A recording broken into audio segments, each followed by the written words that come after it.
বাড়বে বেতন, অ্যাকাউন্টে ঢুকবে 34,560 টাকা। সরকারি কর্মীদের জন্য দারুণ সুখবর। সপ্তম বেতন কমিশনের অধীন বেতন পাওয়া কেন্দ্রীয় সরকারি কর্মীরা বর্তমানে 53% হারে ডিএ পাচ্ছেন। গত বছরের 1 জুলাই থেকে নয়া হার কার্যকর হয়েছে। এদিকে নতুন বছর পড়তেই ফের মাথাচাড়া দিচ্ছে মহার্ঘ ভাতা বৃদ্ধির জল্পনা।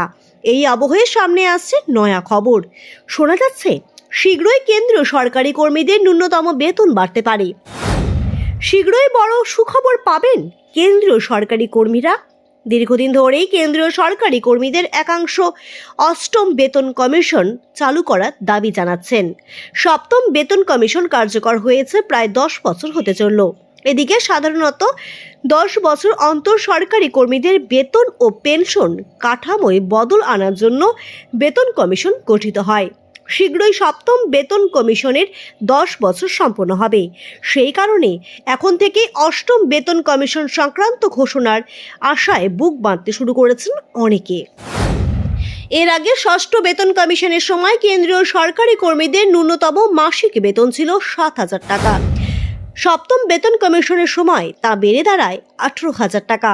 এদিকে অষ্টম বেতন কমিশন কার্যকর হলে মাসিক ন্যূনতম বেতন এক ধাক্কায় 34,560 টাকা হয়ে যাবে বলে মনে করা হচ্ছে।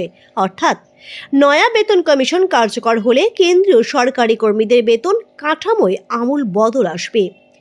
এই প্রসঙ্গে National Council of Joint Consultative মেশিনারির সচিব শিব গোপাল মিশ্র বলেন, নয়া বেতন কমিশনের ন্যূনতম ফিটমেন্ট ফ্যাক্টর হবে 2.86। সপ্তম পে কমিশনের ক্ষেত্রে ফিটমেন্ট ফ্যাক্টর রয়েছে 2.57। নয়া পে কমিশনের কার্যকর হলে এই ফিটমেন্ট ফ্যাক্টর আরও 29 বেসিস পয়েন্ট বৃদ্ধি পেতে পারে বলে মনে করা হচ্ছে।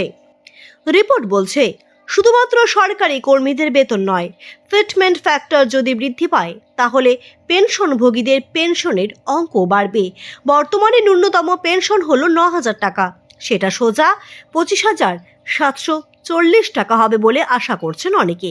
এদিকে অষ্টম বেতন কমিশন কার্যকর হওয়া নিয়ে বিস্তর চর্চা হলেও কেন্দ্রের তরফ থেকে এখনো অবধি আনুষ্ঠানিক কোনো ঘোষণা করা হয়নি। 2025 থেকে 2026 অর্থবর্ষের বাজেটে এই সংক্রান্ত কোনো ঘোষণা করা হয় কিনা সেদিকেই নজর সকলের।